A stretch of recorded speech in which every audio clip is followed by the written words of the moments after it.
Howdy howdy, this is Mr. Potter. In today's video we're going to talk about parity and error checking. I remarked in our last video that we were going to discuss this, so I actually want to start with the terms we're talking about. So what is parity, and how exactly does this check for errors?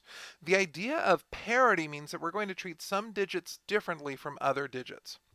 And primarily we're treating odd and even digits differently. So some digits are going to be odd and they're going to be just added together. Some digits are going to be even and they may be multiplied by 3 before they're added together. The actual rule depends on the system we're going to talk about. And we're going to talk about 4 systems in today's video.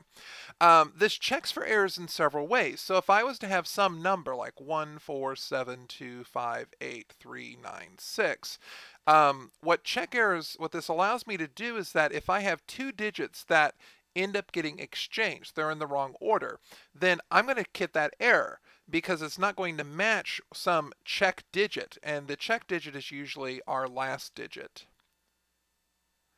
But the pattern that I get will not match my check digit because odd digits are supposed to be treated one way and even digits are supposed to be treated a different way. Also, if I was to accidentally type in a 9 or a 7 or a 4 in this spot or anything else other than the 7 that I originally had, I'm going to catch that error too because the odd digit should add up to some total. The even digit should add up to some total, and my check digit will check that for me. Now, because this check digit could be anything from 0 through 9, I should be able to hit about 90% of the possible errors. Again, 10% of these errors aren't going to be detectable by this method, and that actually is going to be something we'll talk about in a later video.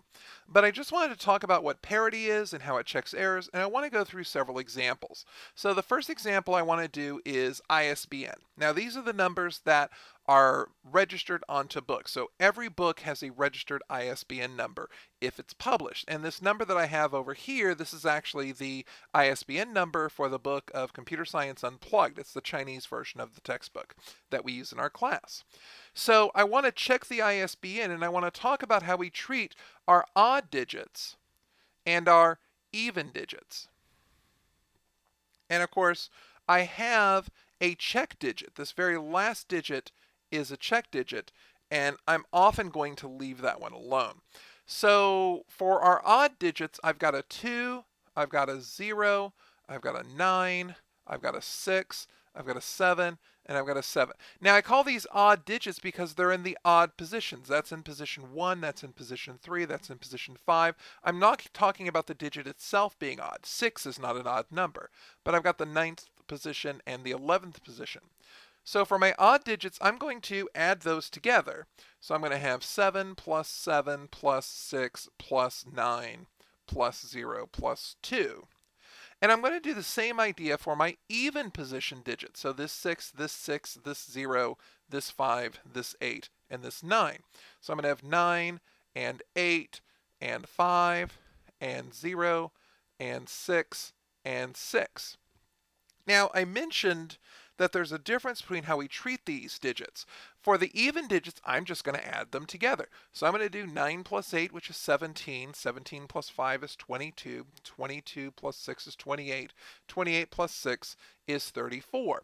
I'm going to take these odd position digits, though, and this sum I'm going to multiply by 3. So 7 plus 7 is 14, plus 6 is 20, plus 9 makes 29, plus 2 makes 31.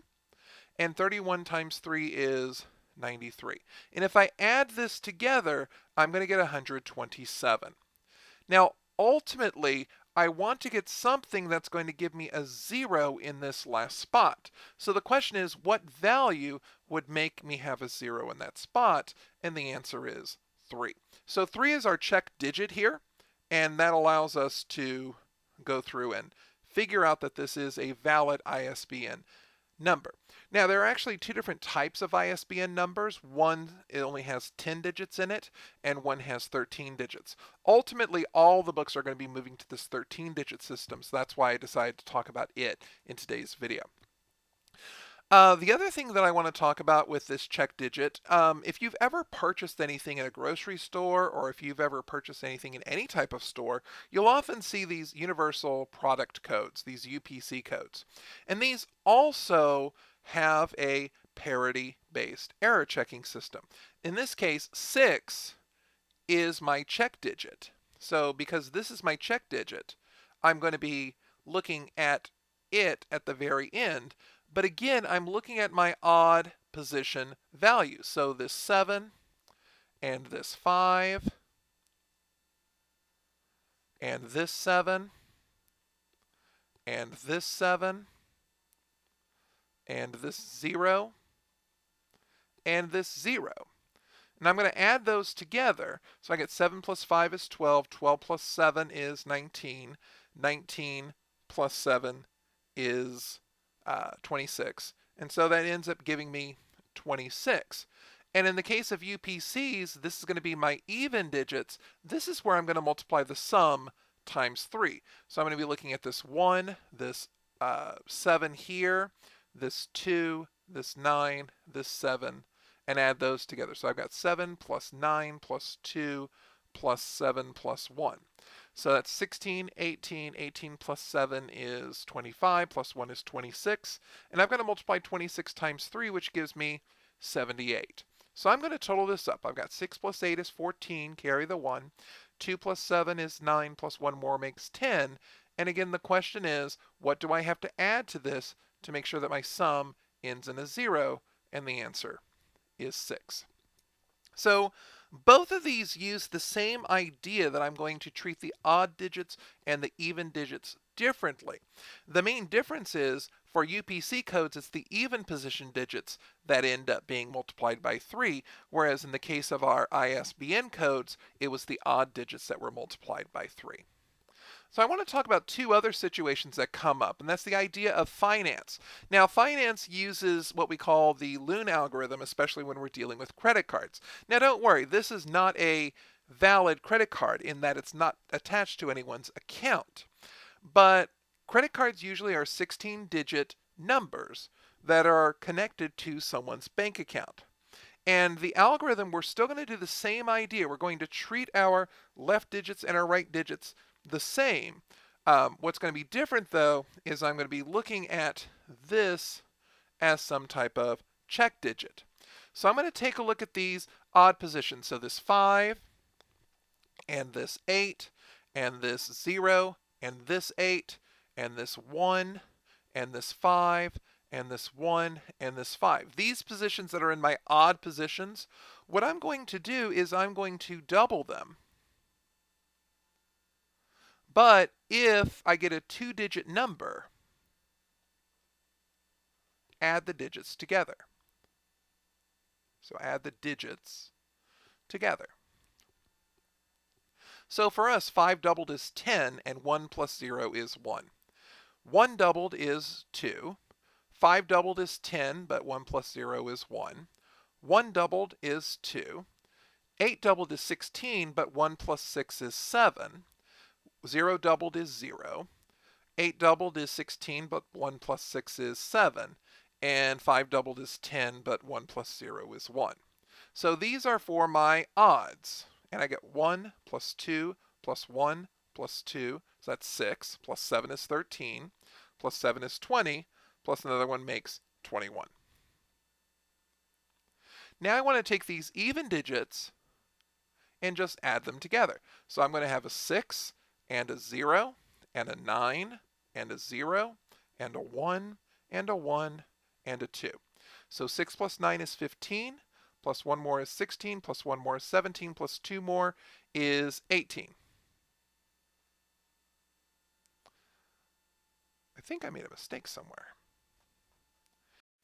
Yeah, it's a really silly mistake. 6 plus 9 is 15, plus 1 is 16, plus 1 is 17, plus 2 more make 19. And I knew that I made a mistake here because this has to add up to something where my check digit is a 0. So I need something that's going to add up to make sure I get a 0 in this spot. And so that's definitely needed to be a 19. That's how I knew that I made a mistake, even though I have no idea who WikiChavs is. I have no idea whose credit card this is.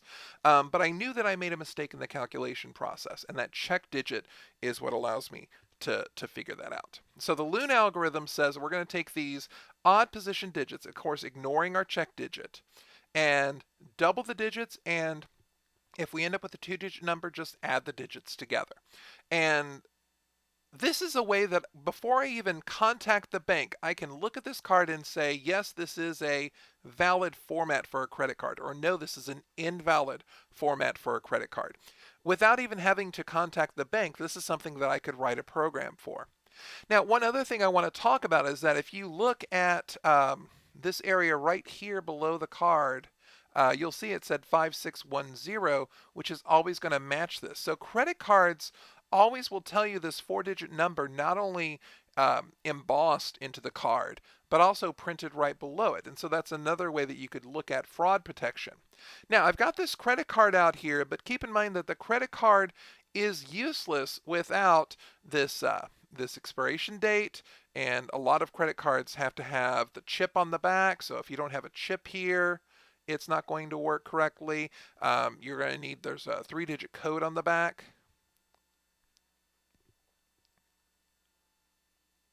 And so without any of these tools, you're not going to be able to successfully, fraudulently just create credit cards on your own. Also notice, because of this idea of a check digit, any random accumulation of these, 1 in 10 are going to work. Only 9 out of 10 aren't going to work because they're going to fail that checksum. So don't defraud banks, okay? That's a bad thing. Last thing I want to talk about, staying on this idea of banks, is a bank routing number. Now, when I have a check, I have not only a routing number, which is right here between these little symbols. So this is my routing number, but you'll often see an account number. So I've got my account number here. And then, of course, the check number, which is this number here. And notice this is always going to match up here at the top, this 2400. I'm talking primarily about this routing number because if I don't type this number in correctly, I'm going to be taking money out of someone else's bank, perhaps in another state. So I need to be able to check this number correctly. And so that's where we're at here with this idea of a routing number. So looking at this routing number, I've got 122105227, and I'm not going to write this 8 because this 8 is my check number. But I'm going to take these digits, but instead of dealing in parity as I did before, the idea that I'm going to have one time, treat my odd digits a certain way, treat my even digits a different way, I'm actually going to break them up into 3 different groups. So starting with this 1, I'm going to treat this digit, skip, skip, this digit, skip, skip, this digit. So in other words, the digits that are 3 apart, I'm going to take each of these digits and multiply them by 7. And then the digits here, and then 3 apart, and then 3 apart, I'm going to take each of these digits and multiply by 3. And then the digits that I've got left, which is here and here, which are 2 digits apart, I'm going to multiply them by 9. So I'm going to do these calculations. 1 times 7 is 7, 2 times 3 is 6, 2 times 9 is 18. But again, I'm only interested in the units digits, so I'm only interested in that 8. 1 times 7 is 7, 0 times 3 is 0. Here I've got 5 times 9, which is 45. But again, I'm only interested in that units digit. 2 times 7 is 14, and 7 times 3 is 21. So now I'm going to add this up. I've got 7 plus 6 is 13. 13 plus 8 is 21. 21 plus 7 is 28. Plus nothing is 28. 28 plus 5 is 33. 33 plus 4 is 37. And 37 plus 1 is 38. Now in this case, my check digit is, since this all adds up to 38, my check digit is a confirmation, not what do I need to add up to make a multiple of 10, but this is, in fact, the same as the check digit that I have up here. That's a confirmation check digit rather than a parity check digit. It's not something that I'm adding up to make sure it works. Now, this is an even nicer algorithm that I could exchange any of these numbers and run into issues. It's not going to match up that check digit because each of these are being multiplied by 3, 7, or 9, depending on their position. So what we've talked about today is we've talked about several different ways that we can go through and figure out if data is correct. Because if it doesn't satisfy a given rule, we know the data is not in the correct format. We know that it's incorrect. This idea of error checking is fairly easy to do, especially when we treat the digits in certain positions differently. Error correction, on the other hand, is much more difficult. But that's a lesson for another day. Once again, this is Mr. Potter. Thank you for watching. Have a great day.